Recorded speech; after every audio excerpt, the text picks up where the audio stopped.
Hi everybody, welcome to the Rambling Toffee podcast. I'm Mark. I hope everybody's had a fantastic Christmas and hopefully you got lots of presents and actually had a really good time. Hopefully plenty of drinking, I'm guessing, from especially before Christmas with results going really well and positive on an Everton front, and going into the Christmas period. But yeah, I hope you all had a great Christmas, and we're coming up to the new year, and hopefully we can, I would say, continue progressing further forward as a team, and hopefully we can get some results on the board. Obviously, before Christmas we had the Tottenham game, which disappointingly we lost that game 2-1.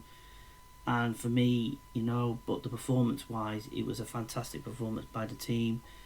Uh, that shows the confidence that they have in themselves as a team, but also as individuals and players that we have always been a bit concerned about, that they're not going to progress further and they're not going to fit into the team going forward, and that maybe they need to move on. But they seem to be getting better and better. We keep on putting examples like that, like Mikalenko and Jared Brantwaite is coming in and just like he's bossing that central defensive side. Nathan Patterson is, with games he's playing now, he's getting better and better when we talk about performance wise. But yeah, the Tottenham game, we should have come away with the 3 points, in all honesty. I didn't see the game. I listened to highlights, listened to the game, and watched the highlights later on, as I was travelling down to Exeter on that day. So kind of I was keeping an ear on it. But I watched the highlights later on, and from the performance wise, it was just fantastic. And I think with Idrissa Gana Gueye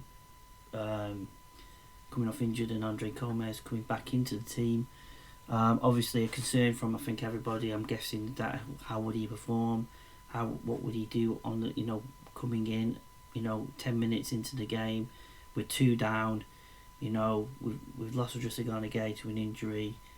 How are we going to get ourselves back into the game and everything else like that. But he came in and he was absolutely fantastic for the duration of the period of time that he was on the pitch. His passing range, we all know how good his passing range is, but he really felt like back to pre-injury Andre Gomez. So it was great to see him back, and it was great to see him with that kind of performance.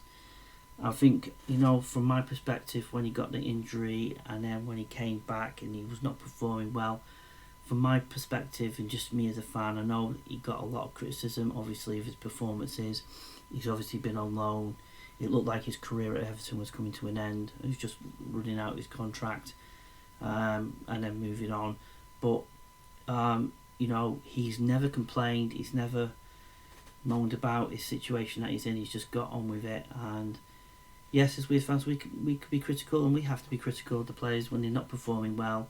And I think we always thought that the injury that he had is not, it's not helped him, and he's not performing the best way, we've seen before his injury and what he's capable of.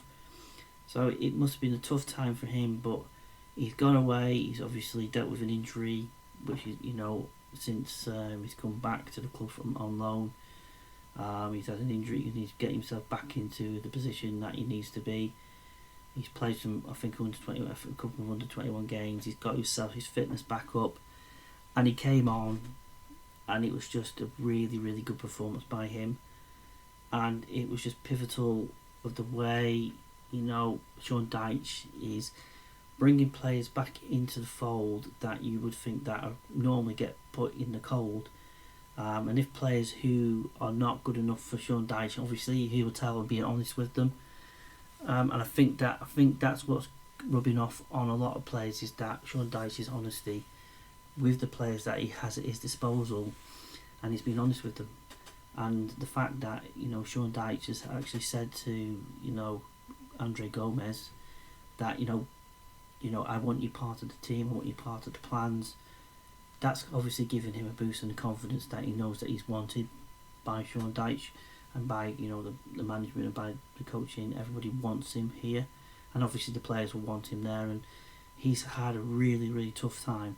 So coming on and having that kind of performance, scoring a goal, and being part of, well, also having that, that pass that went on to Dominic Calvert-Lewin when he dispossessed the Tottenham player, which was then VAR'd as a foul, which I'm still baffled about. But then again, every week, it's been the same thing with referees, and it's just like the same topic that we always discuss after each game. Obviously, I'm going to talk about the Man City game in a bit, and my thoughts on that, and a certain incident that took place in the game last night. But yeah, if that if the linesman and the referee felt that that was perfectly fine, perfectly challenge to get the ball. It was two players, fighting for that ball. The Tottenham player went down as if it was like, he'd been fouled. We could have been 2-2. We could have been in a situation that we may, be in a position that we would have come away with all 3 points. And we had chances near the end. Danjuma came on for Jack Harrison, who I thought didn't have the greatest of games on the Tottenham game. But, Danjuma came on, he put himself about. He's a frustrating kind of player for me. He's hit and miss with me, where basically he gets himself into positions, then he just makes an absolute howler of an effort, or he doesn't put the right balls in the right place, doesn't do the right things. But then again, it's like a lot of the players on our team at the moment when it comes to passing the ball around and trying to get ourselves into position. We can't keep the ball long enough to put ourselves in a position to to score goals and create opportunities. As much as we do in games, we create opportunities in games, but a lot of the times we get other opportunities in the game itself, and actually one mistimed pass, one deciding to shoot when you could have passed it to another player. That was Danjuma for me. I just felt that's what he does. So he had that one effort which the goalkeeper saved, which was a fantastic save, and then he had the other chance which hit the bar right near the end of the game, which could have salvaged a point for us, but it could have been all so much more. But other than that, the performance from the team itself, it was amazing, and it was showing the progression that the team is actually going through at this moment in time, and consistently playing with the same team week in, week out. Players know each other. I mean, Hoff personally, and they are working as a team. They're fighting as a team. They're committed as a team. They understand what their roles are, what their jobs are, what they want to do. So, as much as we can take away the disappointment of the defeat against Tottenham, where it could have been so much more, it just shows you where the club or where the team is actually going forward. And we do have injuries, of course, at this moment in time, but it was an absolutely fantastic performance, and it gave a lot of confidence as a fan base that Sean Dyche is taking time. And I've said before on these podcasts that I've always had a bit of a concern for his tactical situation and set up and how he play specifically at home. I've always had a kind of doubt: is he going to take this club further forward? Can we see it on the pitch? Can we see what they're doing? Is what his tactics, what he's explaining to the team, to the players, what he wants to be done in each game that we play? And you're seeing that more and more, and the players are taking it on board. And if you think about it, we are creating a lot of opportunities in games, but they're not always going in the goal at the moment. So it's still trying to get ourselves in a position that we can score more freely when we do have those opportunities. But it's getting better, and we're seeing that week in, week out, and it's despite the disappointing result. But we move on. We go through Christmas, and then obviously we've got the City game. And for me personally, some fans could say it's a free hit because it was Man City. Man City have obviously become world club champions, and I kind of knew it was going to be a very difficult game, but I also felt there was a bit of confidence in myself that I felt the team who played so well against Tottenham, where we could go out and do a job and actually do put some pressure on the City team and actually make it hard for them to try to play their game. Obviously, they're so good. All the City players are so good on the football. Their passing, the movement. There's like this. The mentality is such that they just never give up. And it's like, even if they, like we saw in the first half, we matched them on performances. And tactically, we nulled them. They created 2-3 opportunities in that game, which Jordan Pickford saved in that first half. And basically, what was set up, the tactics, the formation, the way we were playing, the players, knew what they were doing, and I made it really, really hard for them to, get a rhythm going. And we deservedly got the goal, and by Jack Harrison. And it was by that press and by basically putting pressure on their defence that they made the errors and they made the mistakes. And of course, good put through Dwight McNeil, put it into the box, and there was a simple tapping in a sense of the word for Jack Harrison. And then Jack Harrison, not long after that, the momentum seemed to switch a bit. We kind of went on top a little bit, and we had that other opportunity by Jack Harrison where the goalkeeper tipped it over. And I think we got to half time, deservedly 1-up, and I don't know what happened. I think second half, I think they came out and they put more and more of a pressure on us, and I think you can start to see they putting more and more on a press. We're having issues trying to clear the ball. I don't know if it's because it was a half time we went cold and come back and not put what we've been, all that effort and energy that we put into the first half into the second half. And this is when, of course, you have Man City, who has a massive big squad full of talented football players, world class type talented players that they can change it up, they can do things, and that for them, in some funny way, they've missed the game. Alright, they've been in Dubai for this World Club Championship, and they've been away in the warm weather, and I don't know if they've had kind of a rest up because they've missed the Premier League game, so they've missed, I don't know, I don't think it really matters, but for us, with the squad that we have, which is very small obviously, and it's we've got the injuries, of course. Just Gay was injured again. We've got Decore out, who's a massive impact player for us, Decore, and we're missing him a lot. But we're in this position where we have to utilise the whole of the squad that we currently have. And Andre Gomez, again, who played fantastically against Tottenham, came in, but the type of game it was, he couldn't make the impact that he would normally, what he had against Tottenham. And I think it just became one of those games where, for him, he played a certain amount of games, and obviously he needed to come off and be rested, and obviously a decision was made as this pressure was building from Man City. Obviously they got the equaliser, which was an absolutely fantastic goal by Foden, and it kind of, we had to try and stay, keep with it, try to keep our shape, try to keep. And obviously this is when Sean Dyche was making the decision that we need to change the formation and bring on Michael Keane and actually play with 5 at the back, or get Nathan Patterson and I think Dwight McNeil will be the case to get further forward and try to be, or it might be Mikalenko, to try and get further forward and be a little bit more attack minded, but also be stronger in that central positions. So it was a bit of a changing round, but sadly, again, another terrible decision where we've seen it, everybody's seen it.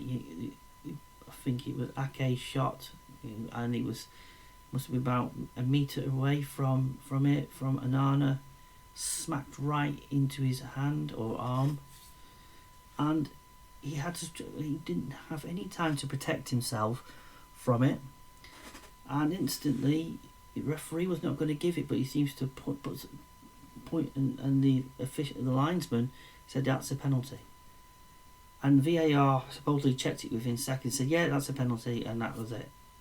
But what was the most frustrating thing is, and what angered me more, not just that really angered me, that decision, and the fact that VAR just took a few seconds and accepted the on-field decision, is that, it's such a grey area at the moment that there's been incidents in other games where a similar situation has happened and it's not been given. Nothing's not been given as a penalty or anything. Something, it needs to be clarified, it needs to be sorted out, so everybody knows, not just the players or the manager, but the fans. We need to know what is the actual rule on this, because yes, it did hit his arm, but the problem is it was so close to him that he had no time to react, to move his arm away or whatever else to get himself into position that it wouldn't happen. So it needs to be clarified. But in that instance, when that happened, every City player all went round the referee, asking, penalty, putting the pressure on him to, make a decision. And the rules state that it's coming to this season, that I think it's this season, that if you get round the referee like that, or players get round him, it's an automatic booking. But no, nothing happened. It was just like, let it be. Oh yeah, it's okay, you don't mind you doing that. So again, it's another rule that's come in, and it's not been applied by law. And this is where the frustrating thing happens. As much as Man City last night, they got that equaliser, they got this penalty. The thing is, it changed the game, because we were about to change the formation. We didn't have the time to change the tactics and the formation to try and get ourselves back into the game.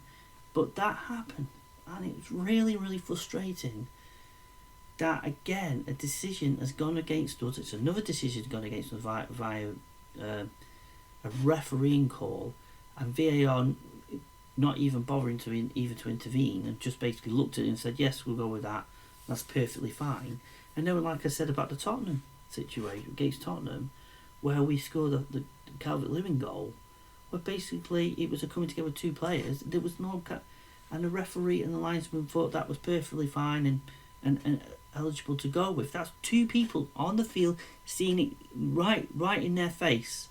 They could see it directly, and it took somebody in Stockley Park, I think it was Michael Oliver, was it, who basically saw that was a foul and went back to him. You can understand, I just peed off with it, and it's just riling me up. We talk about Wolves being frustrated by VAR calls this season. We've had them, and it's happened in the last two games. And the momentum of that game last night, basically they got that second goal, and we had to fight ourselves to get back into it. And we kept on going, we kept on trying, we kept on getting in the position. We had that wonderful opportunity with Jack Harrison get the ball in, and should have, I think it was Jack Harrison, and should have, Calvert-Lewin should have put it in the back of the net. It just went wide. If they'd gone in, it should be, back in the game.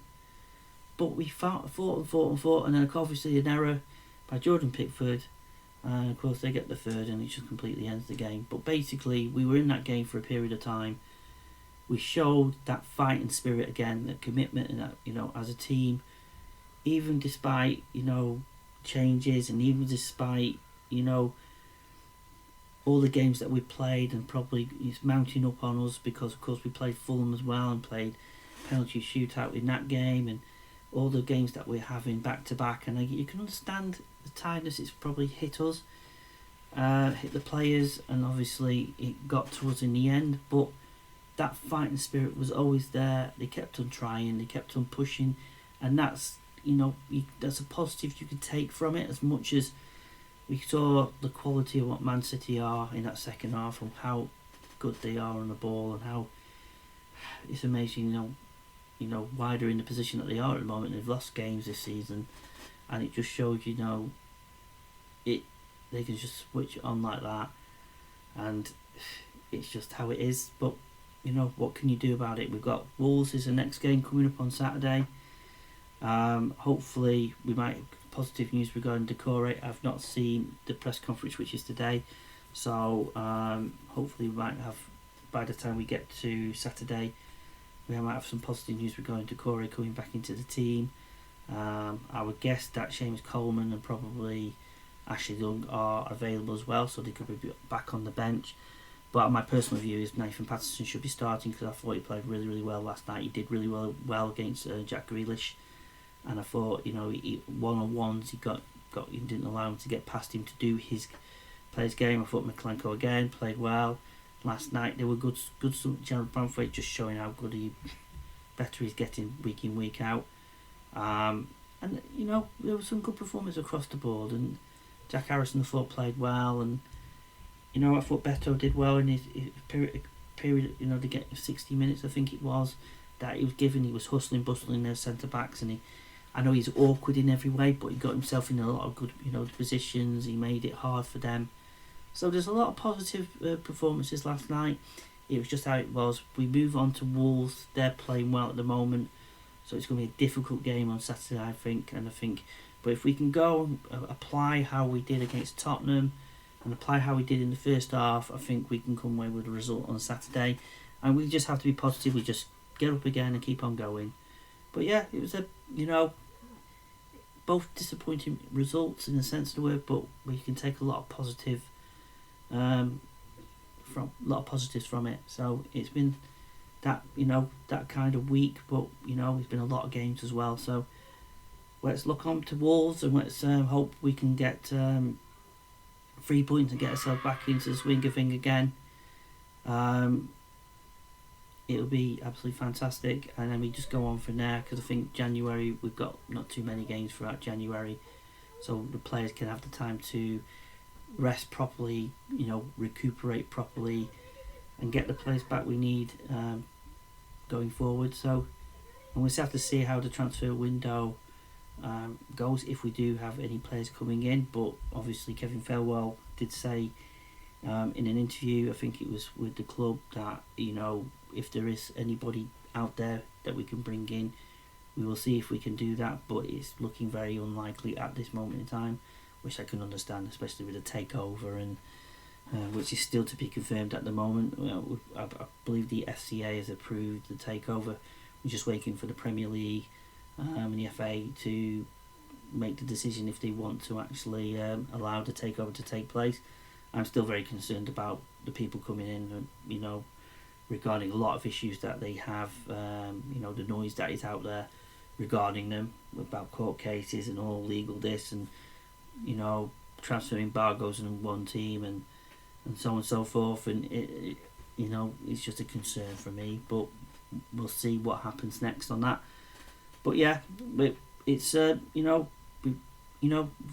wins out of 6 in the league is not a bad return over the December period, and we go into the Wolves game, and I think we could hopefully if we can get a result against Wolves, then we can I think we'll be perfectly fine, and I think going forward. But let's see how it goes on in January.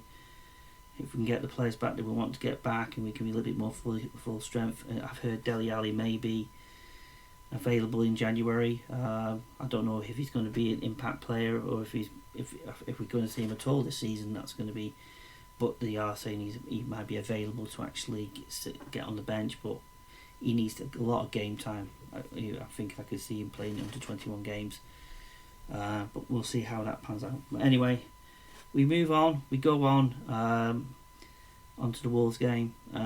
Thank you. So yes, disappointing results, but we go forward. Take the positives that we can do from the games that we've had, and just keep on going on. Keep on putting the performance in. I believe they will do, and hopefully we'll start picking up results again, and go and move forward up the table. I don't know when, and also we don't know when the 10-point deduction is going to, the appeal is going to get heard. I don't know when we're going to find out about if we're going to get any points rescinded or whatever's going to happen in that front. So that's something to look into the future for. But it'd be quite nice to actually to know what's actually going on, because at the moment, it's not helping us, because it's like this. It's on us. It's like it's keeping us where we are at the moment, where we shouldn't be. We should be ninth. We should be a little bit higher up the table. We should be in a better position. Looking at Europe maybe, but that's just how it is. And I just wish they would sort it out as quickly as possible, so then we can move forward and we can get on with the rest of the season, whatever that may be. So, whatever then points deduction we may be. So hopefully it'll be reduced. So watch your space. So anyway, on that note, thank you very much for listening. Again, I do appreciate the support as per usual. It's been amazing last few months for me of 2023 doing these podcasts. I wasn't expecting people wanting to listen to me rambling on about Everton Football Club and all the nonsense that I talk about and everything else like that, and actually want to listen to me. So I do appreciate it. Just to mention, in the new year there will be a second podcast called the Rambling Toffee Plus, which will be more interactive, where I'll be speaking with you guys out there if you're interested to come on my podcast and talk about all things blue, not just about the current team and everything that's going on at the moment, but also with how you became a blue, what's your most amazing memories of games or everything like that, obviously because we're moving of course, and everything like that. So watch out for that. Keep an ear on that. Keep an eye on that. Keep looking on social media when the first episode will be coming out. It will be done, I think, with Tom, who is the part of the supporters club, or the original member or creator of the supporters club in Long Island. So if I can get my teeth back in then for saying that. He will be my first guest. He came on it in August, and we had a really good chat, so it would be great to bring him back on, especially by the fact that he'll be coming to one of the games in March, so it'd be good to have a good chat with him before that about how the season's going with the Blues and many other things that we can talk about. So yes, thank you very much for listening. I do appreciate it. I'll be speaking to you all again probably next Tuesday, because it's New Year's Day and I'm out and about. So the next available podcast will be next Tuesday. So everybody have a great couple of days, and I'll speak to everybody next week. Take care and bye bye.